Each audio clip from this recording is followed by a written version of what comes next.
বই দাও। আচ্ছা, বই কারো কাছে?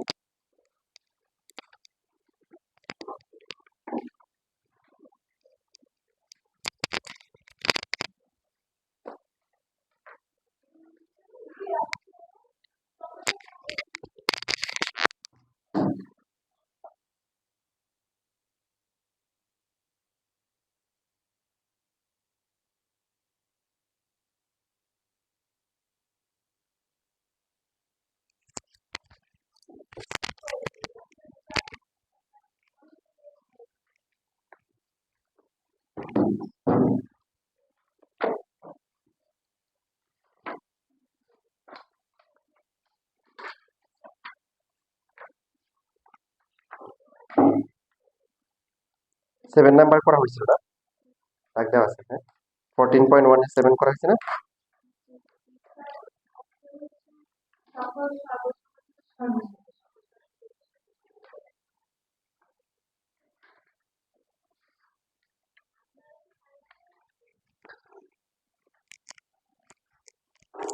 আচ্ছা, লাস্ট ক্লাসে আমরা যেটা পড়ছিলাম সেটা হচ্ছে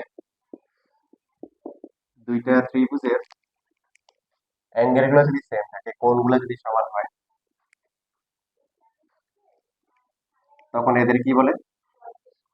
সদৃশকোণী ত্রিভুজ, ইকুই অ্যাঙ্গুলার ট্রায়াঙ্গেল।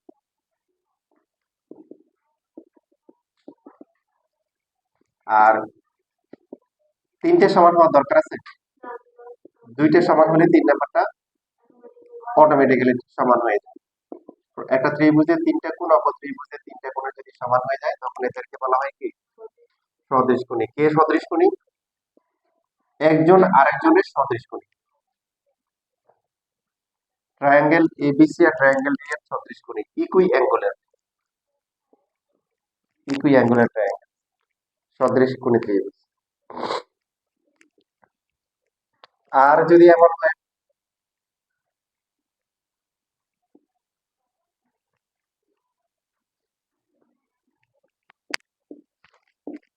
প্রথম যে ত্রিভুজটা আছে, সেই বললো যে দেখো, এবার কি দেখবো? বললো যে এইটা আমার ছোটবেলার ছবি, 5, 6 আর মনে করো 4, এটা মনে করো সেন্টিমিটার।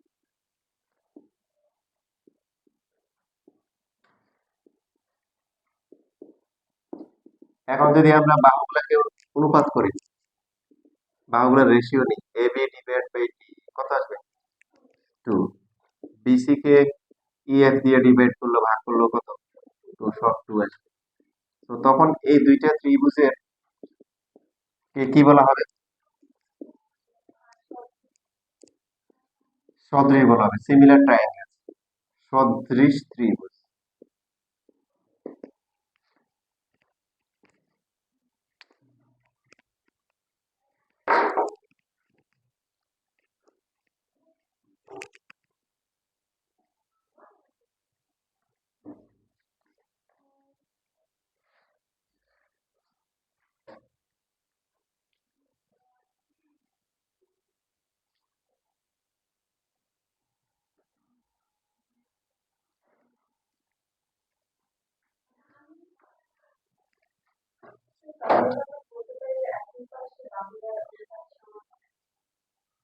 এটা তোমাদের বোঝানোর জন্য বলছি, তুমি যে কনসেপ্টটা নিয়ে আসছো এটা খুবই চমৎকার আইডিয়া। মানে একদম একই পাশে সেম টু সেম হতে হবে এমন কোনো কথা নাই, বোঝানোর জন্য এক পাশের গুলো নেওয়া হয়েছে। তুমি যে কোনো ভাবে যদি তুমি কম্বিনেশন করে এটার 3টা বাহুর অনুপাত আর এটার 3টার অনুপাত সমান করে ফেলতে পারো, তাও তোমার এই দুইটাকে সদৃশ হবে, সিমিলার। যেমন সাপোজ মনে করো যে একটা ত্রিভুজ, এই বাহুগুলো হচ্ছে তোমার মনে করো যে এটা হচ্ছে 15, এটা 12, এটা হচ্ছে 10, ঠিক আছে? তো সরি, এটাকে ধরলাম হচ্ছে 9 ধরলাম। তো তোমার এখানে একটা ত্রিভুজ আছে, এটা হচ্ছে তোমার, এটা মনে করো 5, এটা হচ্ছে 4, আর এটা হচ্ছে 3। এই দুইটা কি সদৃশ হবে? তুমি যদি এটাকে এটার সাথে ভাগ করো কত হবে? 3 হবে। এটা দিয়ে এটাকে ভাগ করো, কত হবে? 3। এটাকে এটা দিয়ে ভাগ করো, তাও 3। বোঝানোর জন্য আমি সহজভাবে নিচ্ছি, বাট অন্য কোনো কম্বিনেশনও তোমার এরা সদৃশ হতে পারে। ওটা তোমাকে নিয়ে ঝামেলা করবে না পরীক্ষা, হ্যাঁ। তোমার শুধু বুঝলেই হবে, এটুকু বুঝতে হবে তোমাকে। এমন হবে না পরীক্ষা খুঁজে খুঁজে দেখতে হবে কোনটা কোনটা সদৃশ হয়, এরকম আসে না। তোমার কনসেপ্টটা মাথায় রাখতে হবে যে দুইটা ত্রিভুজের, দুটো ট্রায়াঙ্গেলের সাইড গুলো রেশিও, মানে বাহুগুলোর অনুপাত যদি সমান হয়, তখন এদেরকে আমরা বলবো কি সদৃশ ত্রিভুজ। তো কিছু কিছু মিনিং আছে। একটা হচ্ছে শব্দগত শব্দগত মিনিং, আর একটা হচ্ছে তার একদম এক্সাক্ট হচ্ছে হলো মিনিং। যেমন ধরো ওই যে কি জানি কয়, এখন তো এআই আসছে, এআই দিয়ে তারপর চ্যাট জিপিটি দিয়ে অনেকে ইয়ে করে। তো একজন মজা করে বলতেছে আর কি যে যে বলছে যে বাংলা থেকে ইংলিশ করার জন্য যে নাই মামা আছে কানা মামা ভালো। তো এখন ওখানে আনসার দিছে যে নাই মামা ইজ বেটার দেন কানা মামা। মানে ওখানে সে এই দুজনকে দুটো নাম নাম ধরে নিছে। বাট এটা তো একটা প্রবাদ, তাই না? প্রবাদ বাক্য, something is better then nothing. তো এখানে যদিও বলা হচ্ছে নাই মামা আছে কানা মামা ভালো, কিন্তু এখানে কি নাই মামা আর কানা মামা বোঝাচ্ছে? এখানে বোঝাচ্ছে হলো যে কিছু না থাকার থেকে থাকা ভালো। তো এবার আসো, এখানে এদের মধ্যে সম্পর্কটা কি সেটাই আমরা আলোচনা করবো। তার আগে আমাদের এই কথাগুলো বুঝতে হবে। যেমন সূরা হাসরের শেষের দিকের যে শেষে যে 3 আয়াত আছে, তার ইমিডিয়েট আগে আল্লাহ বলছে যে মানুষ যে সফলতা চায়, সফলতার সংখ্যাটা কি? আল্লাহ বলছে যে যে জাহান্নাম থেকে বেঁচে গেল আর জান্নাতে চলে গেল, সে হচ্ছে সাকসেসফুল, একমাত্র সফল পাবে। দুনিয়াতে বড় ডিগ্রি অর্জন করছে, অনেক কিছু টাকা পয়সার মালিক হয়ে গেছে, ওটাকে আল্লাহ সফলতা বলে না। ওটা ভাবার দোষের কিছু না। কিন্তু একমাত্র সফল কাম হচ্ছে কে? যে জাহান্নাম থেকে বেঁচে গেল আর কি জান্নাতে চলে গেছে, আল্লাহ বলছে সে হচ্ছে কি সফল কাম। তোমরা সে খুলে দেখি সূরা হাসরের 28 নম্বর পারায় আছে সূরা হাসর। ওটা শেষের দিক থেকে দেখলে পাবা, ওখানে বলা আছে, বাংলা অর্থ সহজে দেখতে পাবে। এখন কেউ যদি একজন এসে বললো যে কে, যে যাকে আল্লাহ হেদায়েত দিয়েছে সে সফল কাম হয়ে গেল, তো দুইটার মধ্যে কোনো পার্থক্য আছে? শব্দগত পার্থক্য আছে, কিন্তু মিনিং এর দিক থেকে নেই, পার্থক্য নাই। কারণ যে হেদায়েত পেয়ে যাবে সে কি জাহান্নামে চলে আসতে যাবে? তাই না? সে তো জান্নাতের উপযুক্ত। তো এইখানে বলার সময় আমাদেরকে বলতে হবে যে দুইটা ত্রিভুজের কোণগুলা সমান যদি হয়, অ্যাঙ্গেল গুলা সেম হলে আমরা এদেরকে বলবো সদৃশ কোণ, ইকুইঅ্যাঙ্গুলার। যখন এদের বাহুগুলার অনুপাত সমান হবে, তখন এদের আমরা বলবো কি সদৃশ। এখন আমাদের প্রমাণ করতে হবে, ইন্টারেস্টিং, প্রমাণ করতে হবে একটা ত্রিভুজ, দুইটা ত্রিভুজ যদি সদৃশ কোণই হয়, এরা সদৃশ হয়। দুইটা ত্রিভুজ যদি ইকুইঅ্যাঙ্গুলার মানে কোণগুলা সমান, তখন তোমাকে বুঝতে হবে ও আচ্ছা এদের বাহুগুলার অনুপাত সমান। ভাইস ভার্সা, উল্টা করে, দুইটা ত্রিভুজের বাহুগুলা সমান, তখন তোমার বুঝতে হবে যে এদের কি কোণগুলো কি কোণগুলা সমান, বাহুগুলার অনুপাত সমান, রেশিও সমান, আর এদের অ্যাঙ্গেল গুলা সমান। তো বলার সময় ঠিক মতো বলতে হবে। এখন তুমি যদি তোমাকে প্রশ্ন করলো আচ্ছা এই দুইটা ত্রিভুজের বাহুগুলোর অনুপাত সমান, টিচার তোমাকে ভাইভাতে জিজ্ঞাসা করলো বা জিজ্ঞাসা করলো, বলো তো এদের কি বলবা? তুমি বললে স্যার এটা সদৃশকোণী ত্রিভুজ, কথা ঠিক, ঠিক, কিন্তু ওর ভুল। হ্যাঁ, কারণ আমাদের আমাদের যে point of view, point of কি ভিউ, মনে করো যদি কেউ পড়ে যে আমরা মনে করো বলতেছি না যে আল্লাহ আমাকে সহজ সরল পথ দেখান, তো এটার আরবিটা হচ্ছে কি ইহদিনাস সিরাতাল মুস্তাকিম, তাই না? আমরা বলি না যে, তা এখন কেউ যদি বাংলায় বলে ইহদিনাস সিরাতাল, আল্লাহ আমাকে জান্নাতের পথ দেখান, কথা ঠিক আছে? ঠিক নাই কিন্তু, ঠিক ঠিক ঠিক আছে, আবার ঠিক নাই। কারণ এখানে তো এই শব্দগত মিনিং ধরলে হচ্ছে হলো কি সহজ সরল পথ দেখান, আমরা কথা বুঝতে পারতেছি। আচ্ছা, তো এইখানেও যখন আমাদের এই বাহুগুলার অনুপাত আসবে, তখন কথা বলতে হবে যে ভাই এরা সদৃশ। আর আমরা জানি সদৃশ হলে কি হয়, সদৃশ কোণী হয়, যেটা এখনো প্রমাণ হয় নাই। ঠিক সেম ভাবে দুইটা ত্রিভুজ যখন সদৃশ কোণী হবে, ইকুইঅ্যাঙ্গুলার হবে, প্রথমে বলবো, প্রথমে কি বলবো? দুইটা করে বা তিনটা করে অ্যাঙ্গেল সমান হয়ে গেছে, কোণ সমান হয়ে গেছে, তার মানে এই দুইটা ত্রিভুজ কি সদৃশ বলা যাবে না, প্রথমে কি বলতে হবে? সদৃশ কোণী। আর আমরা জানি দুইটা ত্রিভুজ সদৃশ কোণী হলে কি হয়, সদৃশ, তারপরে গিয়ে বলতে হবে। তোমার বলার মধ্যে কিন্তু ভুল নাই, কিন্তু বলাটা সুন্দর করে বলতে হবে। কথা কি বুঝতেছো? যেমন যে একই রোগ, তুমি মনে করো তুমি ডাক্তার কাছে, আমরা এরকম গেছিলাম, আমরা ছোট যে মানে বড় যে মেয়েটা ছিল, ওর হচ্ছে খাবারের সাথে প্রোটিন চলে যেত, পরে পানির জন্য অনেক ফুলে গেছিল, মানে সেই হচ্ছে হলো যে কি বলবো, অনেক কঠিন অবস্থা আর কি। হাসপাতালে নিয়ে গেছে, মনে করো ওকে ইঞ্জেকশন দিবে, কিন্তু ওর এত ফুলে বলছে ওর ব্রেন খুঁজে পাচ্ছে না। ছোট একটা বাচ্চা, মনে করো 2 থেকে কত বছর হয়েছে, 2 বছর হয় না, প্রোটিন চলে যায়। তো খুঁজে পাচ্ছে না, তারপরে ওকে বারবার ইনজেকশন দিচ্ছে বা ইনজেকশন দিয়ে খুঁজতেছে। তো ওর কি অবস্থা চিন্তা করো। তো এখন বাপ মায়ের তো অবস্থা আরো খারাপ। ছোট বাচ্চাকে মনে কর বারবার ইনজেকশন দিয়ে ওর ব্রেন খুঁজতে কিন্তু পাচ্ছে না। তার প্রথমে এক জায়গায় ডাক্তারের কাছে গেছে। ওরা বললো আল্লাহ কি অবস্থা, এই অবস্থা কিন্তু খারাপ, এই রোগ তো হচ্ছিল সাধারণত 5 বছর আগে হয় না, ওরা তাড়াতাড়ি হয়ে গেছে। আমার মনে করে পারলে এখন জ্ঞান হারা করে দেয়। বুঝতে পারছো? তো সেম আমরা আবার অন্য ডাক্তারের কাছে গেলাম। ওরা তখন বলতেছে যে হ্যাঁ, এটা হচ্ছে হলো যে এই রোগটা কমন রোগ। তো ইনশাআল্লাহ হচ্ছে হলো যে ভালো করে যদি দেওয়া হয়, আস্তে আস্তে ইনশাআল্লাহ ভালো হয়ে যাবে। টেনশন করার কিছু নাই। কথা কিন্তু ওখানে যা বলছে এখানে তাই বলছে, কিন্তু কথা বলার মধ্যে ভঙ্গিটার মধ্যে পার্থক্য আছে। এই জন্য মাঝে মধ্যে হচ্ছে হলো কিছু রোগ হচ্ছে হলো যে ডাক্তার এরকম বলে যে আরে বাইসে আছেন কেন এরকম বলে। মানে আমার হচ্ছে যে দুলাভাই কোনো ডাক্তারের কাছে গেছে, যে ডাক্তার এখন দেখানোর পরে বলছে এখন ডাক্তারের যে কি অবস্থা, কেমন দেখবে, কই হ্যাঁ অবস্থা খুবই ভালো, এখন ছেড়ে দিলে বাসা যেতে পারবে কিনা সন্দেহ আছে। কথা বুঝছো? এখন এখান থেকে যাওয়ার পরে বাসা ঠিক মতো বুঝতে পারবে কিনা সন্দেহ আছে। তো এখন প্রথমে যেটা আসে এটাই বলতে হবে। অ্যাঙ্গেল গুলো সেম, কি বলবো 36 কোণে। তারপরে গিয়ে বলবো 36 কোণ হলে কি হয়, বাহুগুলোর অনুপাত সমান, সাইড গুলোর রেশিও ইকুয়াল কি বলবো 36। তারপরে গিয়ে বলবো কি, তাহলে এবার আমরা প্রমাণ করি যে এটা যে 36 কোণই হলে যে 36 প্রমাণ করো। খুবই গুরুত্বপূর্ণ বেসিক, যারা বিশেষ করে সায়েন্সের আছে ওদের জন্য।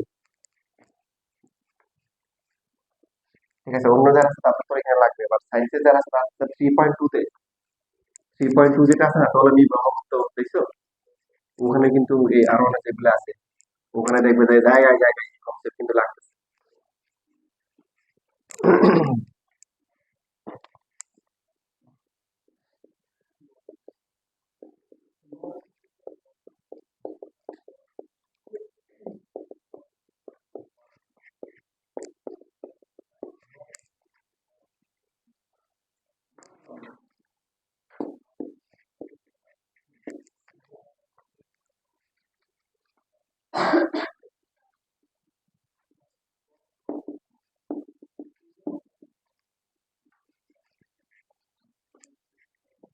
এটা দেওয়া আছে, হ্যাঁ। মানে এই দুইটা ত্রিভুজ কি বলো, তার মানে এই দুইটা ত্রিভুজ কি 36 কোণে ইকুই অ্যাঙ্গুলার। তাহলে প্রমাণ করতে হবে কি 36। তার মানে কি প্রমাণ করতে হবে, এবি ডিভাইড বাই কি। এবার দেখো এখানে কোন কোন সাইড নিবে, এটা খুবই গুরুত্বপূর্ণ কনসেপ্ট হয়ে দাঁড়াবে সামনে, খুবই গুরুত্বপূর্ণ ক্রাইটেরিয়া হিসেবে দাঁড়াবে। এখানে তো আমি সেম টু সেম নিছি, তুমি সহজে বলে ফেলতে পারবে, কিন্তু ভবিষ্যতে দেখা যাবে যে এ সমান হবে ই এর সমান, সি সমান হবে তোমার ডি এর সমান, তখন এলোমেলো হয়ে যাবে। এই জন্য আমরা কিছু সাংকেতিক চিহ্ন দিয়ে রাখি, এ আর ডি এদেরকে স্টার্ট মার্ক দিয়ে রাখি, বি এই যে এদেরকে দুইটা করে রড গুলা খাওয়াই দিলাম, আর হচ্ছে সি আর এর সময় এদেরকে ক্রস দিয়ে রাখলাম, শুধু ক্রস। সবাই বলো দেখি, এ বি সে কি পেয়েছে, দুই হাতে কি পেয়েছে বলো। এক হাতে পেয়েছে স্টার, আরেক হাতে পেয়েছে কি রসগোল্লা। এখন ঠিক সিমিলার, এটাকে অনুরূপ বাহু বলে, সিমিলার সাইড অনুরূপ বাহু। তাহলে এখন দেখো এক হাতে স্টার মার্ক আর এক হাতে রসগোল্লা পাইছে কে, ডি। এখন সহজে বোঝা যাবে এটা, কিন্তু ভবিষ্যতে ওই যে বললাম অ্যাঙ্গেল যখন সেম হবে তোমার তখন এরকম সাইন দিয়ে তোমাকে খুঁজে নিতে হবে কে কার অনুরূপ বাহু। তাহলে এবি এর অনুরূপ হচ্ছে ডি। প্রথম ত্রিভুজের বাহু আছে বিসি, বিসি হলে কি হবে, কে কি পাচ্ছে এক হাতে রসগোল্লা আর এক হাতে কি ক্রস, তাহলে হবে ই এফ। আর সর্বশেষ হচ্ছে ডি এফ।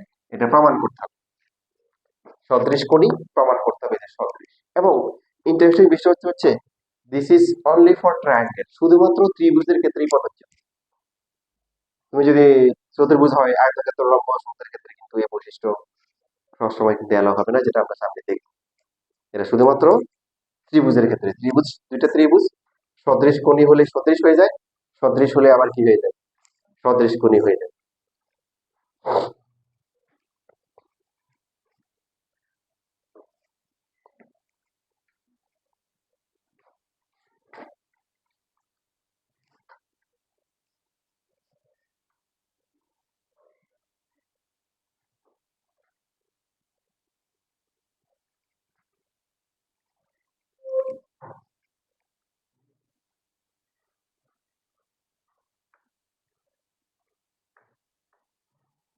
হয়েছে লেখা?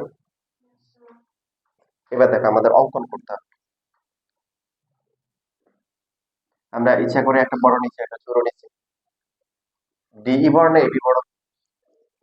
তাহলে এই থেকে ডিই এর সমান করে, মানে এটা সমান করে আমরা এই যে এখানে কাটবো, এটা দিলাম পি, তার মানে ডিই আর হচ্ছে এবি সমান। আর এই পাশ থেকে ডিএফ এর সমান করে এখান থেকে আমরা কাটবো হচ্ছে কি, তার মানে যে এটাকে যদি আমরা টিক মার্ক দিই, এটা হচ্ছে টিক মানে হচ্ছে এ কিউ আর হচ্ছে কে সমান ডিএফ সমান পি কিউ যোগ করি, এটা হচ্ছে অঙ্ক।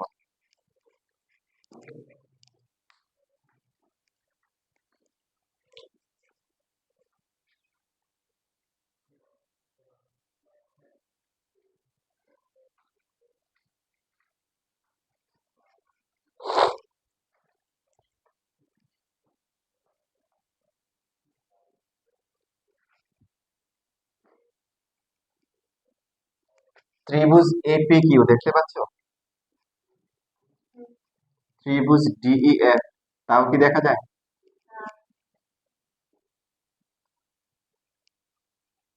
একজন আরেকজনকে বলতেছে তোমার চোখের দিকে তাকিয়ে আমি সারা বিশ্ব দেখতে পাই। পাশে এক লোক হেরে দিয়ে বলতেছে ভাই আমার ছাগলটা হারিয়ে গেছে, বলতে কই আছে, তাকাই বলেন। এখন এখানে এই দুইটার মধ্যে কি কি সমান বলো? এপি আর হচ্ছে ডি সমান, আর এ কিউ সমান করে কাটা হয়েছে কার, ডি এ। আর কিছু সমান? ভেরি গুড, অ্যাঙ্গেল ডি আর অ্যাঙ্গেল এ আগে থেকেই সমান, এ আর ডিটা আগে থেকেই সমান। এবং খেয়াল করো এপি এ কিউ এদের অন্তর্ভুক্ত কোণ কে, included angle A, angle A. আর এখানে অ্যাঙ্গেল কি, ডি। এই দুইটা কোণ কি কোণ? শুধু কোণ সমান হলে হয় না, কি হইতে হয়, ইনক্লুডেড অ্যাঙ্গেল হইতে হয়, তাই না? অন্তর্ভুক্ত কোণ হইতে হয়, ইনক্লুডেড, অন্তর্ভুক্ত ডি।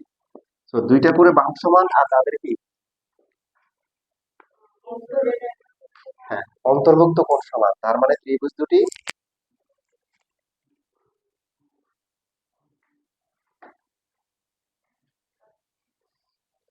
সর্বসম। সর্বসম আগে এটা তো একদম তোমার 6-7 থেকে পড়ে আসছে।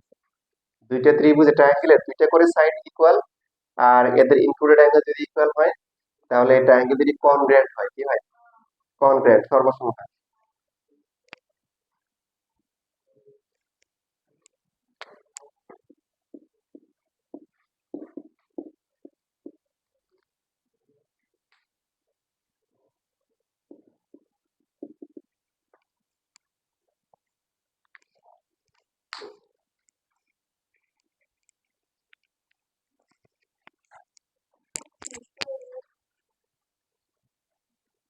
হুম, তার মানে হ্যাঁ, তার মানে পি কিউ আর কি হবে, সর্বসম মানে কি, কনগ্রেন্ট আমার সবকিছু এখন সমান, পি কিউ ইউএফ এর সমান, এটা লাগবে না। আমাদের এখান থেকে যেটা করতে হবে, বাকি যে দুইটা অ্যাঙ্গেল আছে ওই দুইটার একটা করে নিলে হবে, যে কোনো একটা। তোমরাই বলো, যদি আমরা এখন এখান থেকে এপি কিউ নিই, এপি কিউ, এটা কার সমান হবে? সাইড গুলো দেখো, এটা ডাবল দাগ, এটা ডাবল দাগ, এটা ডিগ্রি ঠিক, তার মানে বাকি এটা আর হচ্ছে এটা সমান। তো এটা পড়ছে কোন দুইটাই, এপি কিউ কার সমান হবে, ডিইএফ কোণের সমান হবে। এপি কিউ ডিইএফ কোণকে শুধু ই লিখলে সমস্যা আছে, এপি কিউ ই কোণকে বি কোণ লিখলে সমস্যা আছে, একদম প্রথমে দেওয়া ছিল বি কোণ আর হচ্ছে ই কোণ সমান, প্রথমেই দেওয়া ছিল।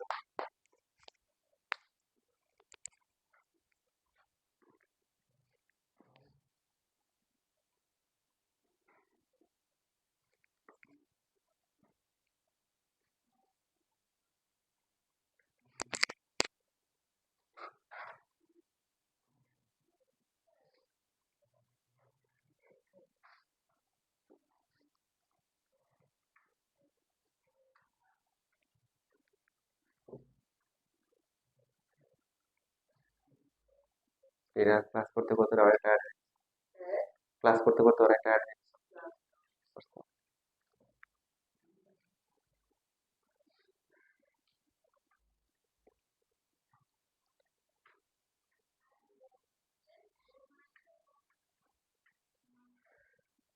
শেষ লেখা।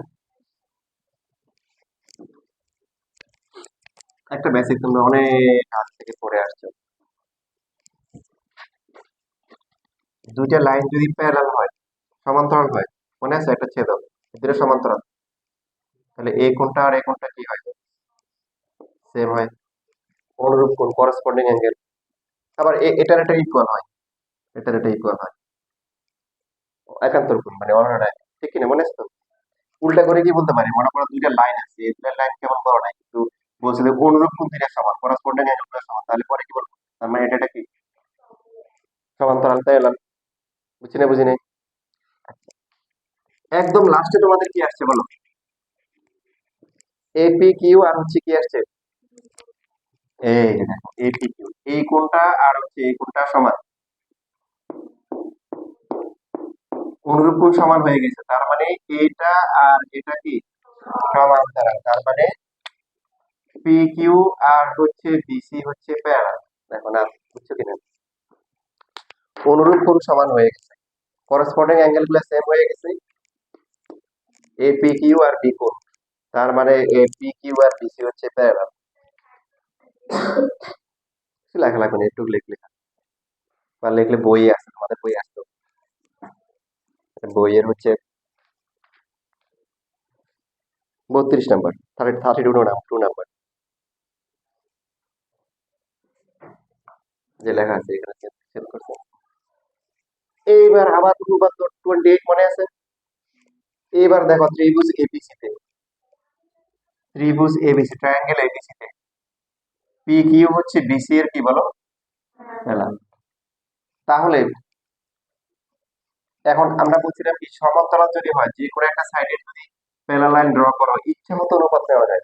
আমরা ইচ্ছাটা কিভাবে নিব? যতটুকু লাগবে, দেখো এবি লাগবে, আমাদের প্রমাণ করতে হবে কি এবি ডিই, তাহলে প্রথমটা থেকে এবি নিলাম,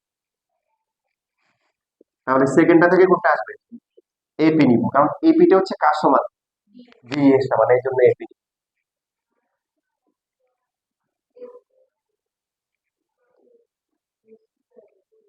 তাহলে এই পাশে কত হবে? AC divide by A Q, AB এটা ভ্যালু কি ডিই, আর এসি ডিভাইড বাই ডিএ। দেখো একটা প্রমাণ হয়েছে, এটার একটা সমান। দেখো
এটা হচ্ছে, হ্যাঁ, এটা হচ্ছে যে 28 উপপাদ্য 28 নাম্বার, যে ত্রিভুজের যে কোনো সমান্তরাল রেখা অপর বাহুদ্বয়কে কি করে সমানুপাতে বিভক্ত করে।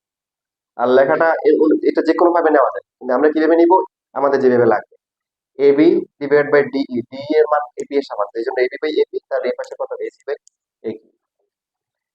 এখন দেখো তোমাদের পুরোটা ক্লিয়ার করার জন্য একটা পার্ট প্রমাণ হচ্ছে, এটা ইকুয়াল টু এটা হচ্ছে, বাকি এটা ইকুয়াল টু এটা বা এটা ইকুয়াল টু এটা করতে পারলে আমাদের কাজ কি হয়ে যাবে। আমি তোমাদের বোঝানোর জন্য ধীরে ধীরে আগে, সমস্যা নেই। যাই করো ভালো করে করো। A B C D E F, দেখো আগে আমরা যে কাজটা করছি এ থেকে নিছি, এবার বি অথবা সি যে কোনো একটা থেকে নিব। সাপোজ বি থেকে নিব, বি থেকে তাহলে কি দেখো ইডি এর সমান করে, কার সমান করে? ইডি এর সমান করে এদিকে নিলাম হচ্ছে মনে করো আর, এই যে এটা আর এটা সমান, আর হচ্ছে ইএফ এর সমান করে নিব কি এস নিলাম, এটা আর এটা সমান। বুঝতে পারছেন? বি থেকে ইডি এর সমান করে বি আর কাটা হয়েছে, আর হচ্ছে বিসি থেকে হচ্ছে হলো কি ইএফ এর সমান করে বিএস কাটা হয়েছে, এরপরে আর এস কি করে দিলাম, যোগ করে দিলাম। আবার এখন দেখো ত্রিভুজ বি আর এস আর ত্রিভুজ হচ্ছে ডিইএস কি কি সমান বলো দেখে বলো।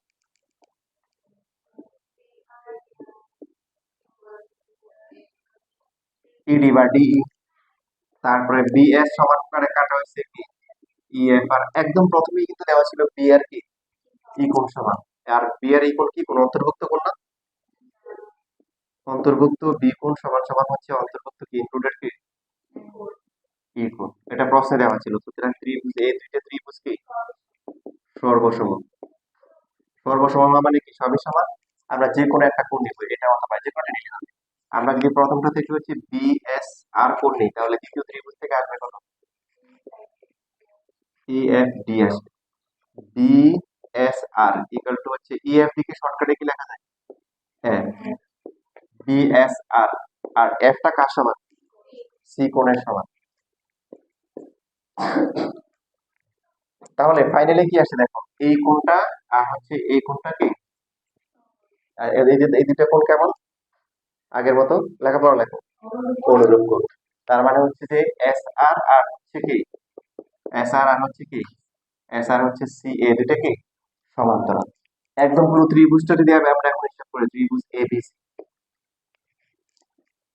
তাহলে কি নিব আমাদের, এই যে এখানে বিসি আসবে, তাহলে প্রথমে যদি এই পাশ থেকে বিসি নিই, বিএস নিব, তোমরা অনেক ভালো পারফর্ম করতেছো, এরপরে তাহলে এই পাশ থেকে কি নিব বিএ বা এবি, হ্যাঁ এবি নিব, তাহলে এই পাশ থেকে কি আসে বি আর আসে, বিসি বিসি বিএস এর মান কত ইএফ, আর এবি হচ্ছে কি বি আর হচ্ছে কার ডিই। এটা ধরলাম মনে করো 1 নম্বর সমীকরণ, আর এটা হচ্ছে 2 নম্বর সমীকরণ। 1 নম্বর আর 2 নম্বর তুলনা করে কি লেখা যায়, এটা লেখা যাবে, এখানে এবি বাই ডি হচ্ছে এসি বাই ডিএফ, আর এখানে এবি বাই ডি হচ্ছে বিসি দেখো লেখা যায়। এখন তোমাদের জন্য একটা খুশির কথা বলি, খুশির কথা হচ্ছে তুমি একটু আসার পরে বাকিটা বইয়ের মতো অনুরূপভাবে লিখে দিতে হবে, বই অনুরূপভাবে লিখে দিতে, এটা করা লাগবে, করছি বোঝানোর জন্য, ভালো করে ভালো করে বেসিকটা মাথায় ঢুকে শিখলা, এটা দরকার বেশি।